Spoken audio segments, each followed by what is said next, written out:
नमस्कार दोस्तों, स्वागत है आप सभी का मेरे चैनल पर।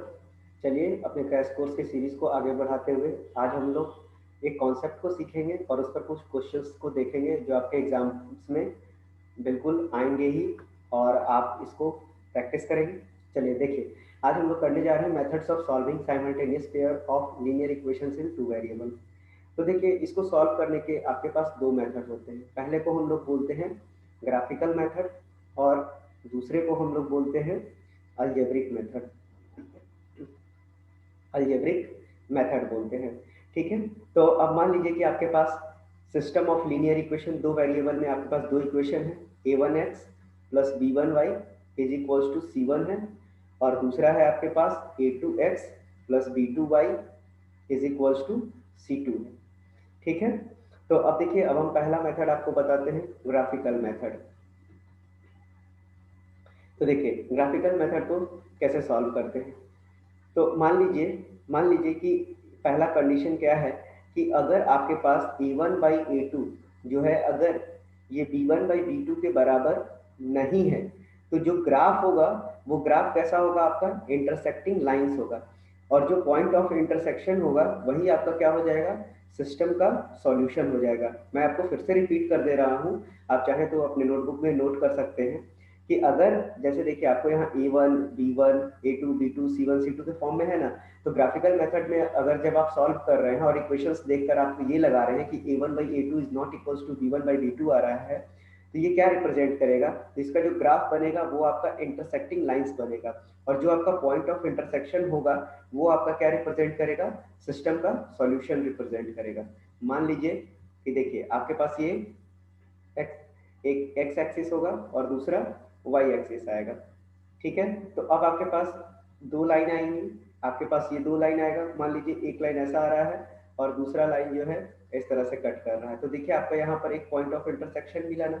मान लीजिए कि ये वाला रिप्रेजेंट कर रहा है a1x plus b1y is equal to c1, और ये वाला रिप्रेजेंट कर रहा है a2x plus b2y is equal to c2 के लिए रिप्रेजेंट कर रहा है। आप इसे ग्राफ ड्रॉ करेंगे तो जो ये आपका पॉइंट ऑफ इंटरसेक्शन होगा, जो ये पॉइंट ऑफ इंटरसेक्शन ये होगा, यही आपको क्या रिप्रेजेंट करेगा, ये आपका रिप्रेजेंट करेगा सॉल्यूशन ऑफ द सिस्टम को रिप्रेजेंट करेगा। चलिए अब अगला देखते हैं, दूसरा क्या हो सकता है। दूसरा हो सकता है कि आपके पास अगर a1/a2 जो है, अगर ये b1/b2 के बराबर है, लेकिन लेकिन अगर ये c1/c2 के बराबर नहीं है, तो जो ग्राफ होगा वो आपका पैरेलल लाइन आ जाएगा। और जैसे ही ये ग्राफ जो आपको यहाँ इंटरसेक्टिंग दिख रहा था, अगर ये दो अलग अलग लाइन पैरेलल हो जाएंगे, मतलब किसी भी प्रकार का कोई सॉल्यूशन नहीं है, तो मतलब हम यहाँ सीधा क्या लिख सकते हैं कि system has no common solution. I hope ये आपको क्लियर हो गया होगा। मैं आपके लिए ग्राफ भी बना देता हूँ। देखिए आपके पास दो एक्सिस है, एक एक्स एक्सिस है और दूसरा वाई एक्सिस है। अब यहाँ पर आप पहले वाला लाइन के लिए बना लीजिए, सपोज कीजिए कि पहला वाला ये आपके लिए आपका ये इक्वेशन है a1x plus b1y is equal to c1 है, और जो दूसरा लाइन जो है आपको रिप्रेजेंट कर रहा है जस्ट इसके पैरेलल, और इसका जो इक्वेशन है a2x plus b2y is equal to c2 है। तो ये कैसा लाइन मिल रहा है आपको, पैरेलल लाइन मिल रहा है ना। तो पैरेलल लाइन के पास कोई सॉल्यूशन नहीं होता है। आई होप ये आपको समझ में आ गया होगा। चलिए तीसरा और आखिरी केस देखते हैं। तो तीसरा केस है कि अगर अगर आपके पास a1/a2 जो है, ये अगर b1/b2 के बराबर है और ये c1/c2 के भी बराबर है, तो जो ग्राफ आपका आएगा वो कैसा आ जाएगा, ये ग्राफ जो है आपका कोइंसिडाइंग लाइंस आ जाएगा, को इंसिडेंसिंग लाइन आ जाएगा। मैं आपको आई होप प्रोनाउंसिएशन में मैं दोनों बार गलत बोल गया, आप सही से प्रोनाउंस कर लीजिएगा। को इंसिडिंग लाइंस इसको बोलेंगे। इसका कहने का मतलब है कि जो भी दो इक्वेशंस के लाइन है वो एक दूसरे के ऊपर आ जाएंगे, और जब भी ऐसा केस होता है तो हम लोग यहाँ पर हमारे पास जो सिस्टम होता है उसके पास इनफाइनाइट नंबर ऑफ सॉल्यूशन हो जाता है, ठीक है। मैं आपको बता देता हूँ, कहने का मतलब ये है कि अगर मैं एक्स एक्सिस और वाई एक्सिस पर कर्व खींचूंगा, लाइन खींचूंगा, सॉरी। तो जब मैं लाइन खींचूंगा तो देखिए ये जो लाइन, मान लीजिए कि आपका एक लाइन ऐसे बन रहा है, ठीक है। तो मान लीजिए कि लाइन L1 भी यही है और लाइन L2 भी यही है, क्योंकि एक दूसरे के ऊपर लाई कर रहा है। तो हम मान लेते हैं कि यही इक्वेशन जो है, इसी पर दूसरा लाइन भी ऐसे बना हुआ है। लीजिए मैं बना भी देता हूँ आपके लिए। लीजिए ये जो है ये एक दूसरे के ऊपर ये लाई कर रहे हैं। तो क्या हो गया कि a1x plus b1y is equal to c1 भी यही लाइन रिप्रेजेंट कर रहा है, और a2x plus b2y is equal to c2 भी यही लाइन रिप्रेजेंट कर रहा है। तो आई होप आपको समझ में आ गया होगा। मैं एक बार रिवाइज करा देता हूँ आपको कि देखिए ग्राफिकल मेथड में पहला केस क्या है कि अगर a1 बाई a2 अगर b1 बाई b2 के बराबर नहीं होगा तो ग्राफ कैसे हो जाएंगे, इंटरसेक्ट कर जाएंगे। और यहाँ पर जो सिस्टम होता है, तो जो पॉइंट ऑफ इंटरसेक्शन मिलता है वही सॉल्यूशन होता है किसका, सिस्टम का होता है। उसी तरह से अगर a1 by a2 b1 by b2 के बराबर है लेकिन c1 बाई c2 के बराबर नहीं है, तो यहाँ पर जो लाइंस जब आप ड्रॉ करेंगे तो आपको क्या मिलेगा, दोनों पैरेलल लाइन मिलेंगे। और जब भी हमारे पास पैरेलल लाइन होता है तो हम समझ सकते हैं कि इस सिस्टम का कोई भी सॉल्यूशन नहीं होगा। और तीसरा केस क्या कहता है कि a1 बाई a2 अगर b1 बाई b2 के बराबर है और c1 बाई c2 के भी बराबर है, तो ग्राफ जो होगा को कोइंसिडेंसिंग सॉरी कोइंसिडिंग लाइंस बनेंगे। मतलब कहने का क्या है कि लाइन L1 के ऊपर ही L2 लाई कर जाएगा, और ऐसे में हमारे पास जो सिस्टम के पास सॉल्यूशन आएगा वो इनफाइनाइट नंबर ऑफ सॉल्यूशंस आ जाएगा। चलिए अब हम लोग देखते हैं दूसरे मेथड को, और दूसरे मेथड का नाम मैंने लिखा था अलजेब्रिक मेथड। तो अलजेब्रिक मेथड में मान लेते हैं कि हमारे पास दो इक्वेशंस हैं, a1x plus b1y is equal to c1 और a2x plus b2y is equal to c2 है। अब इसमें पहला केस लेंगे कि अब मेरे पास a1 बाई a2 जो है अगर b1 बाई b2 के बराबर अगर ये नहीं है, तो हमारा जो सॉल्यूशन होगा, जो हमारा सॉल्यूशन निकल के आएगा, ये कैसा सॉल्यूशन बनेगा, यूनिक सॉल्यूशन बनेगा। और इसके लिए ग्राफ मैं आपको ऊपर ही बता चुका हूँ। और जब भी यूनिक सॉल्यूशन होता है तो इसी को हम लोग, ऐसे ही सॉल्यूशन को हम लोग बोलते हैं कंसिस्टेंट सॉल्यूशन, ठीक है। उसी तरह से दूसरे पॉइंट को भी देख लेते हैं कि अगर a1 बाई a2 जो है अगर b1 बाई b2 के बराबर है और c1 बाई c2 के बराबर नहीं है, तो जो मेरा सिस्टम होगा उसके पास कोई भी सॉल्यूशन नहीं होगा। मैंने ग्राफ में ऊपर अच्छे से समझाया है आपको। और ऐसे सॉल्यूशन को हम लोग बोलते हैं इनकंसिस्टेंट, ठीक है। और अब तीसरा केस क्या बचा अपने पास, तो तीसरा केस बचा कि a1 बाई a2 जो है अगर b1 बाई b2 के बराबर है और c1 बाई c2 के भी बराबर है, तो यहाँ पर मेरे पास कैसा सॉल्यूशन मिलेगा, तो इनफाइनाइट नंबर ऑफ सॉल्यूशन मिलेगा हम लोगों को। और ये इनफाइनाइट नंबर ऑफ सॉल्यूशन मिलेगा, और इसको हम लोग क्या कहेंगे, इसको हम लोग बोलते हैं डिपेंडेंट कंसिस्टेंट। तो आप वीडियो को एक बार दोबारा से देखिए अगर आपको समझ में नहीं आता है तो। चलिए अब देखते हैं वन बाय वन क्वेश्चंस को सॉल्व करते हैं।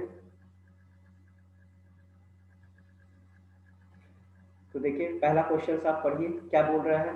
ये बोल रहा है कि आप find the value of k for which the pair of linear equations kx plus 3y equals to k minus 2 और 12x plus ky equals to k has no solution. तो आप जानते हैं कि नो सॉल्यूशन के लिए अभी अभी मैंने आपको बताया कि कंडीशन क्या होनी चाहिए। यहाँ देखिए दो इक्वेशंस दिया हुआ है, ये a1x plus b1y is equals to c1 है, और यहाँ देख लीजिए ये a2x plus b2y is equals to c2 है। तो नो सॉल्यूशन के लिए मैंने बता रखा है आपको कि a1 by a2 is equals to b1 by b2, और ये होता है not equal to c1 by c2।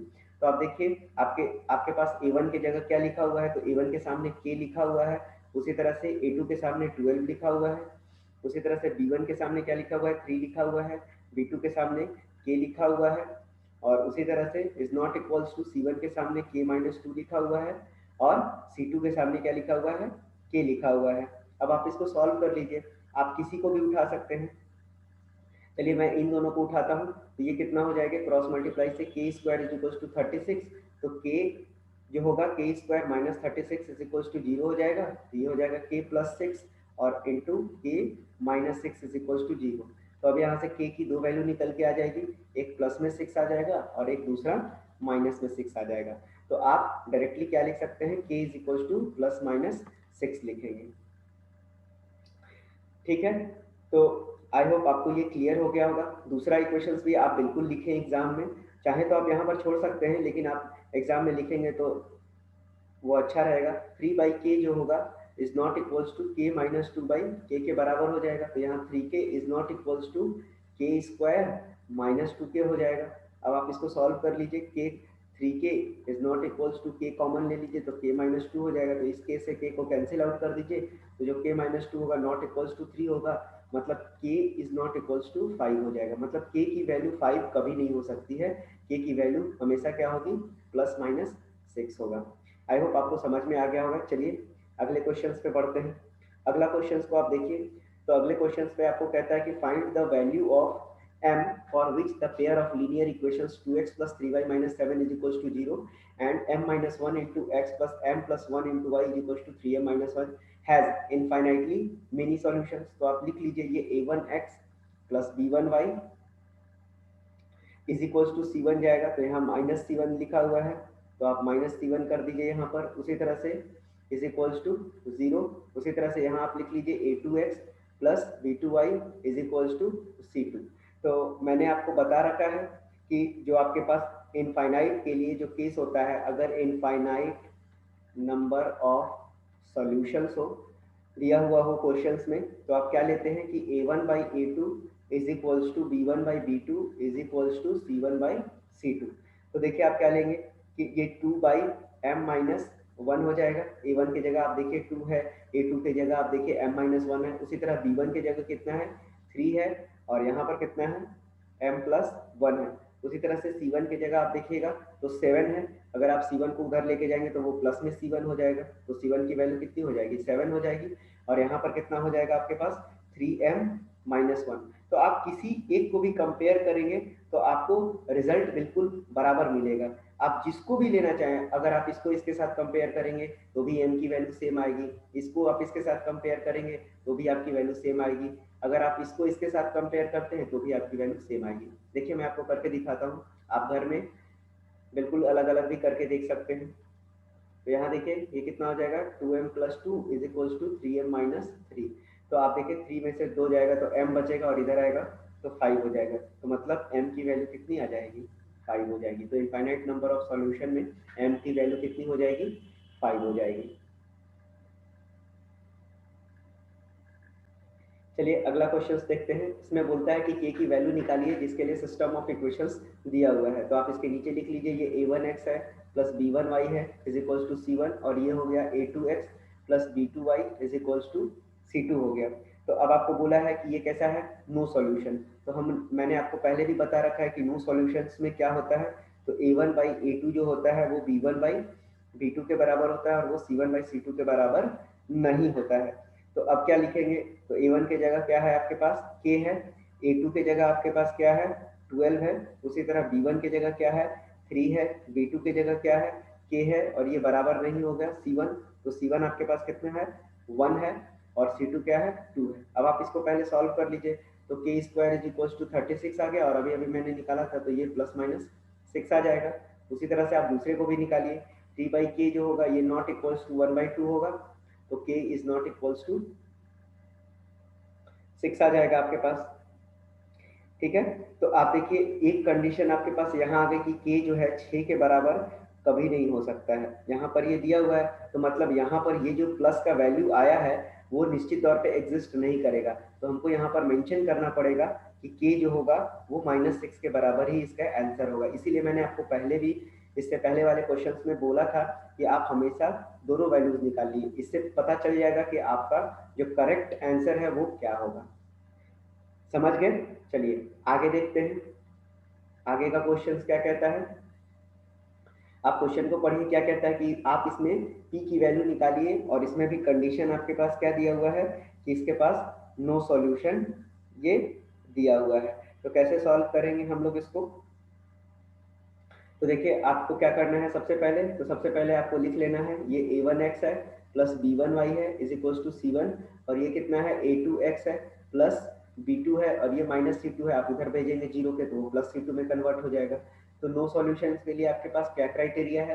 तो नो सॉल्यूशन के लिए आप जानते हैं कि अभी अभी मैंने आपको बताया कि जो A1/A2 होता है वो B1/B2 के बराबर होता है, लेकिन वो C1/C2 के बराबर नहीं होता है। तो अब हम क्या करेंगे, A1 की जगह कितना है 2p-1, 2p-1 पुट कर दीजिए।